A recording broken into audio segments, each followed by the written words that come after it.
Welcome to Headphone News, International Edition for Friday, March 14, 2025.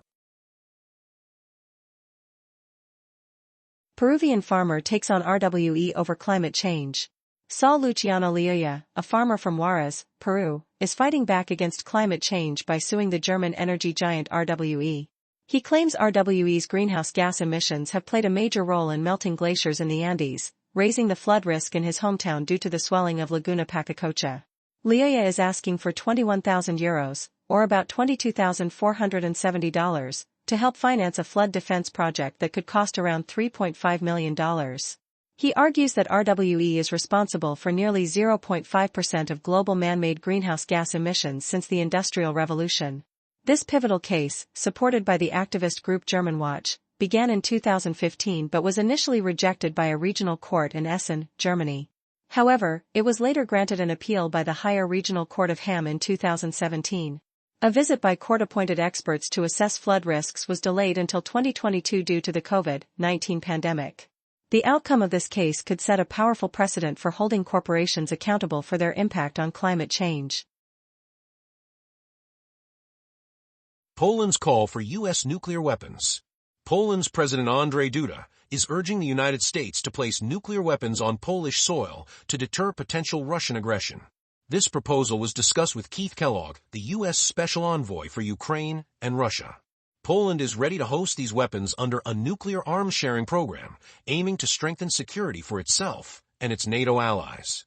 This request comes amid rising fears of conflict in Eastern Europe, especially after Russia's invasion of Ukraine in 2022. Poland's defense spending has skyrocketed to 4.1% of its gross domestic product last year, with plans to increase it to 4.7% this year, the highest among NATO countries. Duda emphasizes the need for NATO to adapt to changing security dynamics, advocating for a shift of the alliance's infrastructure eastward. In contrast, Polish Prime Minister Donald Tusk, a political rival, suggests that such sensitive matters should be handled privately, though he acknowledges Duda's good intentions. The discussions about nuclear weapons in Poland highlight broader geopolitical tensions in Europe and could significantly impact NATO's relationship with Russia. Market uncertainty amid trade tensions. Global markets are facing significant uncertainty as trade tensions rise and fears of a potential U.S. government shutdown loom. President Donald Trump has threatened to impose new tariffs on goods from the European Union, prompting major trading partners to consider their responses. In Germany, lawmakers are preparing to discuss a major €500 billion fund aimed at improving infrastructure and ensuring economic stability. Meanwhile, the Bank of Canada has lowered its key policy rate to 2.75% to combat rising prices and sluggish economic growth. The Canadian dollar is currently valued at about 74 cents. In Russia, discussions continue about a proposed 30-day ceasefire in Ukraine, with U.S. Secretary of State Marco Rubio expressing hope for a resolution. Recent data shows that U.S. consumer prices rose less than expected in February, indicating that any economic improvement may be short-lived. These developments create a complex landscape for both investors and consumers. Duterte accepts responsibility for drug war amid ICC arrest. Former Philippine President Rodrigo Duterte has taken a bold step by accepting responsibility for his controversial war on drugs in a video posted on Facebook. This announcement follows his arrest by the International Criminal Court, which has charged him with crimes against humanity. The video, filmed during his transport to the Netherlands, has gone viral, drawing millions of views. Duterte stated, "I led our law enforcement and military," highlighting his involvement in operations linked to thousands of deaths during his presidency from 2016 to 2022. Human rights organizations estimate over 6,000 deaths, with some suggesting the actual number could be much higher. The ICC alleges that Duterte funded death squads responsible for these killings.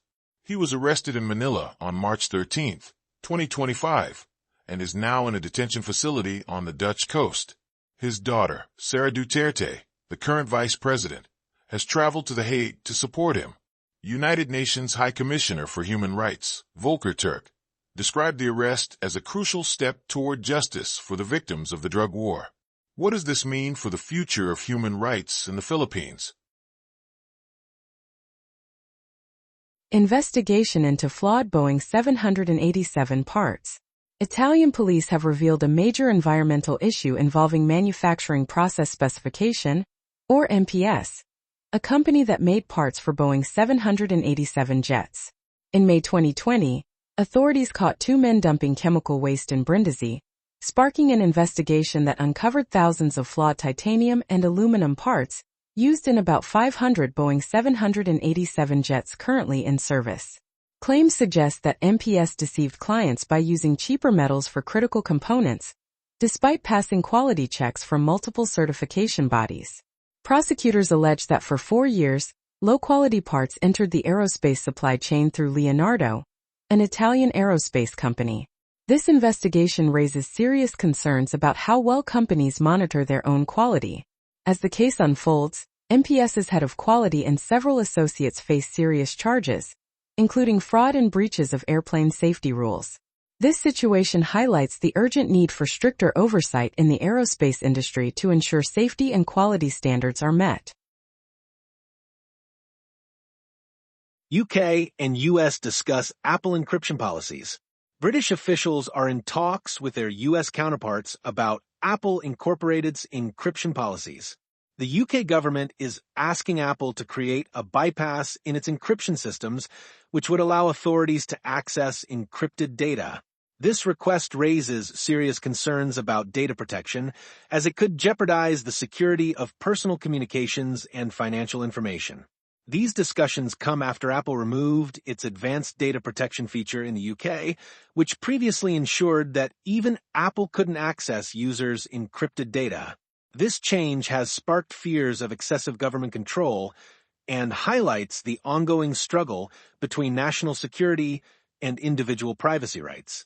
On February 25, 2025, Tulsi Gabbard, the U.S. Director of National Intelligence, revealed that U.S. officials are investigating whether the U.K. violated the Cloud Act, which regulates data access for law enforcement. The outcome of these discussions could set important precedents for data privacy laws and government monitoring capabilities.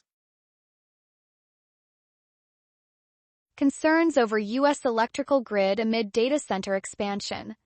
The CERA Week conference on March 13, 2025 in Houston, Texas, energy leaders raised urgent alarms about the aging U.S. electrical grid, which is struggling to keep up with the skyrocketing demand from power-hungry data centers. These facilities, vital for artificial intelligence, could soon consume as much electricity as a mid-sized U.S. city, potentially making up 12% of the nation's power supply in just 3 years. Samir Vora from Mitsubishi Power Americas pointed out this unprecedented surge in demand, while Mark Christie from the Federal Energy Regulatory Commission emphasized the critical need for a more reliable grid. PJM interconnection, the largest electrical grid in the U.S., is particularly stretched, covering 13 states and the District of Columbia. Recently, PJM reported a shocking 800% spike in electricity prices compared to last year, highlighting the growing imbalance between supply and demand. With projections showing peak electricity needs rising from 152 gigawatts to 184 gigawatts by 2030, the risk of widespread blackouts looms large if new power supplies aren't added swiftly. What will happen if we don't act now? Foxconn's profit growth amid challenges. Foxconn, also known as Han High Precision Industry, is the largest contract electronics manufacturer in the world, based in Taiwan. The company is expecting a 2.35% rise in net profit for the fourth quarter, reaching about $1.65 billion, thanks to strong sales of AI servers. Looking ahead, Foxconn believes its performance in the upcoming first quarter will surpass the average of the past 5 years, signaling robust growth. However, the company faces challenges from a global trade war, which raises concerns about its future. With significant operations in China and Mexico, Foxconn is affected by increased import tariffs from the U.S. government under Donald Trump. In a strategic move, Apple plans to partner with Foxconn on a new facility in Houston, Texas, aimed at assembling servers for data centers supporting Apple's AI projects. Despite these positive expectations, Foxconn's shares have dropped by 8.7% this year, reflecting investor worries about tariffs and trade policies. Newsmax Media settles defamation lawsuit. Newsmax Media, a conservative news outlet in the U.S., has agreed to pay $40 million to settle a defamation lawsuit from Smartmatic International, a voting technology company. The lawsuit, initiated in 2021, accused Newsmax of spreading false claims that Smartmatic's voting machines rigged the 2020 presidential election for Joe Biden over Donald Trump. Allegations included that these machines switched votes and were funded by corrupt foreign leaders. The settlement was disclosed in an investor document on March 7, 2025, and made public on March 13, 2025. This case underscores the serious legal risks media companies face when sharing misleading information, and raises vital questions about their ethical responsibilities. What does this mean for the future of news reporting? It's a crucial reminder of the need for accuracy in today's fast-paced media landscape. Trump asks Supreme Court to limit birthright citizenship. Former President Donald Trump is asking the U.S. Supreme Court to step in and limit birthright citizenship. This move follows legal challenges to his executive order from January 20, 2025, which aimed to deny citizenship to U.S.-born children if at least one parent isn't an American citizen or lawful permanent resident. The Justice Department argues that the Supreme Court should narrow the scope of 3 nationwide court orders blocking Trump's directive from federal judges in Washington state, Massachusetts, and Maryland. Originally set to take effect on February 19, 2025, the order was halted due to concerns about the 14th Amendment, which guarantees citizenship to anyone born in the U.S. Trump's team, claims this amendment doesn't apply to children born to parents who are in the country illegally or temporarily. With 22 Democratic state attorneys general and various immigrant rights advocates filing lawsuits against the order, the Supreme Court, now holding a conservative majority of 6 justices to 3, will play a crucial role in shaping the future of immigration law in the United States. Chuck Schumer backs funding bill to prevent government shutdown. Chuck Schumer, the Senate Majority Leader, is backing a stopgap funding bill to keep the government running and avoid a shutdown.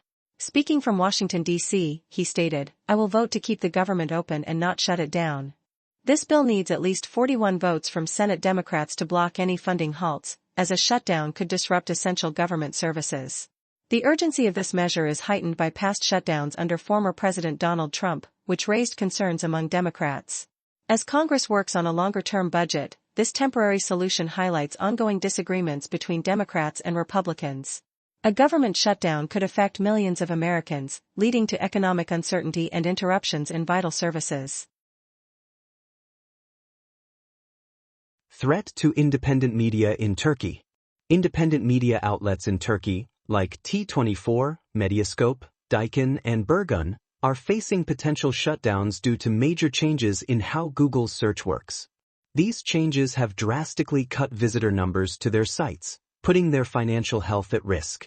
On March 13, 2025, these outlets expressed their worries about the negative effects on public access to news and announced plans to contact Turkey's government agency that oversees competition. A Google spokesperson stated that the changes were not aimed at specific sites but were meant to improve the overall search experience.